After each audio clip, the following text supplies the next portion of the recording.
नमस्कार दोस्तों, हर्षित द्विवेदी एजुकेशन में आपका स्वागत है। मेरा नाम है विनीत सागर। डेली वनलाइनर्स फॉर एग्जाम्स 20 जून 2022। आज के इंपॉर्टेंट वनलाइनर्स कौन कौन सा है चेक करते हैं। सबसे पहला श्रेयस जी हुजूर, Indian railway account service officer है।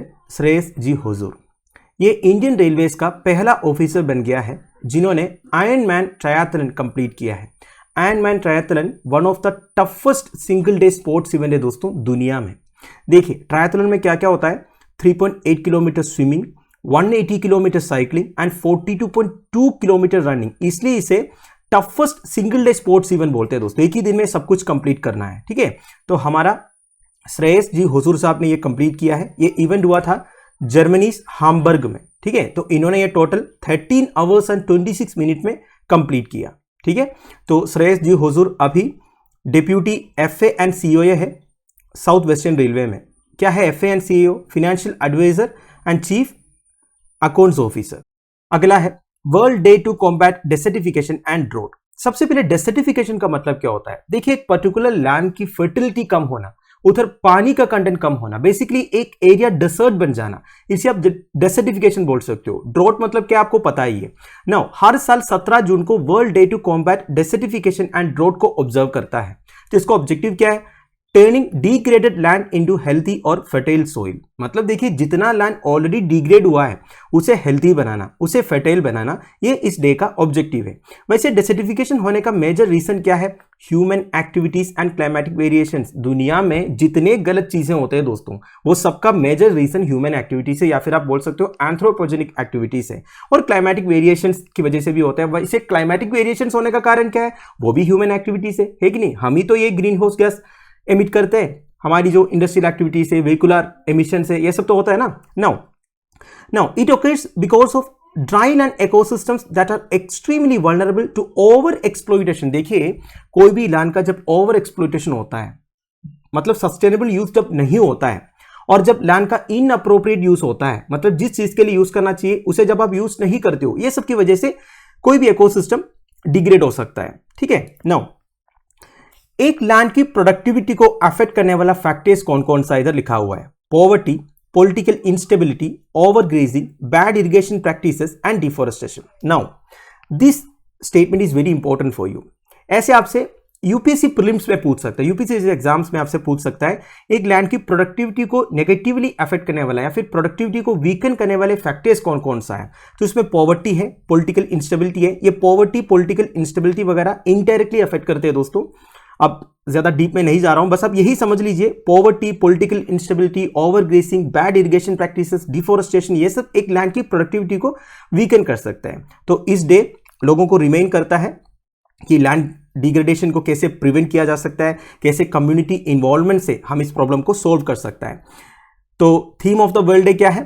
Rising up from drought together. Theme is very important for you, ध्यान दीजिएगा।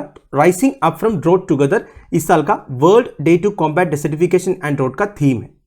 अगला है Kuortane games 2022। Olympic gold medallist Neeraj Chopra gold medal जीता है दोस्तों कुओर्तने गेम्स इन फिनलैंड में। इनका थ्रो था 86.610 मीटर। ये इवेंट हुआ था जून 18, 2022 को। वैसे इनका ओलंपिक थ्रो कितना था? 87.58 मीटर। ये ध्यान दीजिएगा, आपसे वन लाइनर्स में पूछ सकता है। वैसे दोस्तों रिसेंटली जब पावो नुर्मी गेम्स हुआ था फिनलैंड में, इसमें इन्होंने 89.30 मीटर थ्रो किए थे। वैसे अभी न्यू नेशनल रिकॉर्ड है और नीरज चोपड़ा का सबसे बेस्ट थ्रो है 89.30 मीटर। ध्यान दीजिएगा 89.30 मीटर थ्रो करने के बाद भी उन्हें सिल्वर मेडल ही मिला था, ठीक है। नाउ इनको कुओर्तने गेम्स 2022 में तो गोल्ड मेडल मिला है और इन्होंने थ्रो किया है 86.69 मीटर। वैसे इनका नेशनल रिकॉर्ड से 1-2 मीटर कम है ये, ठीक है। नाउ ट्रिनिडाड एंड टोबागो का 2012 ओलंपिक चैंपियन केशोन वालकोट को सेकंड प्लेस मिला है 86.64 मीटर, और current world champion Anderson Peters of Grenada finished third. इनका थ्रो था 84.75 मीटर। वैसे ये Grenada and Trinidad and Tobago Caribbean country से, ध्यान दीजिएगा। अगला है काली टाइगर रिजर्व। ये न्यूज मैंने ऑलरेडी कवर किया था, कोई बात नहीं, और एक बार बता देता हूं। देखिए wild orchid varieties of Karnataka को कंजर्व करने के लिए कर्नाटका फॉरेस्ट डिपार्टमेंट एक ऑर्किडारियम सेटअप करने वाला है काली टाइगर रिजर्व में। काली टाइगर रिजर्व कहां पे है? उत्तर कन्नड़ा डिस्ट्रिक्ट ऑफ कर्नाटका में है। उत्तर कन्नड़ा डिस्ट्रिक्ट कर्नाटका का नॉर्थन साइड में आता है। वैसे ऑर्किड क्या है दोस्तों? एक टाइप का फ्लावर वेराइटी है, एक ब्यूटीफुल फ्लावर है। नाउ ऑर्किडारियम कहां पे कंस्ट्रक्ट हो रहा है? नुज्जी विलेज ऑफ जोइडा तालुक में, ठीक है, बहुत जल्दी ओपन हो जाएगा विजिटर्स के लिए। नाउ इसमें करीब 40 वेराइटीज ऑफ वाइल्ड ऑर्किड्स को कंजर्व किया जाएगा। वैसे वेस्टर्न घाट्स में आपको रिच ऑर्किड पॉपुलेशन देखने को मिलेगा दोस्तों, और मैक्सिमम ऑर्किड पॉपुलेशन काली टाइगर रिजर्व में है, स्पेशली उत्तर कन्नड़ा डिस्ट्रिक्ट के अंशी रीजन में। वैसे आप मुझे कमेंट बॉक्स में बताइए दोस्तों, काली टाइगर रिजर्व का पहला नाम क्या था? ठीक है, ये मैंने उस दिन आपको बताया था। अब देखिए, टोटल 170 ऑर्किड स्पीशीज है कर्नाटका में, बेसिकली वेस्टर्न घाट्स रीजन में। उसमें 80 स्पीशीज आपको अंशी रीजन में मिलेगा, ठीक है। वैसे इंडिया में कितने टाइगर रिजर्व्स है आप मुझे कमेंट बॉक्स में बताइए, और latest tiger reserve recently declare हुआ था वो कहां पे है वो भी बताइए। अगला है national museum of customs and GST. Union finance minister Nirmala Sitharaman national museum of customs and GST inaugurate किया है गोवा में, आज पार्ट ऑफ द आजादी का Amrit Mahotsav iconic week. Museum का नाम है धरोहर। इस बिल्डिंग को ब्लू बिल्डिंग भी बोलते हैं। एर्लियर इस बिल्डिंग का नाम अल्फांडगा था दोस्तों। देखिए, आप सबको पता है गोवा में करीब 400 साल के लिए पोर्चुगीज रूल चल रहा था, तो उस टाइम पर यह बिल्डिंग कंस्ट्रक्ट किया था, ठीक है। और ये बिल्डिंग का लोकेशन कहां पे है, या फिर म्यूजियम का लोकेशन कहां पे है?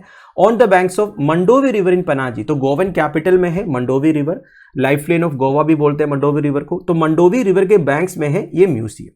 नाउ इस म्यूजियम में क्या क्या चीजें शोकेज होगा, बेसिकली डिस्प्ले होगा। देखिए, इंडियन कस्टम्स डिपार्टमेंट अलग अलग ऑपरेशंस के थ्रू वेरियस आर्टिफैक्ट्स सीज किया है, इंडिविजुअल से, अलग अलग ऑर्गेनाइजेशन से, तो उसी को शोकेस किया जाएगा इस म्यूजियम में।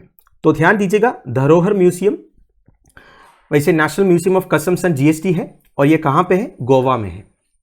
Final news, centre clears new chief justice for 5 high courts. देखिए, 5 हाई कोर्ट्स में नए चीफ जस्टिस अपॉइंट होने वाला है। Present Telangana chief justice Satish Chandra Sharma नया चीफ जस्टिस होंगे दिल्ली हाईकोर्ट का।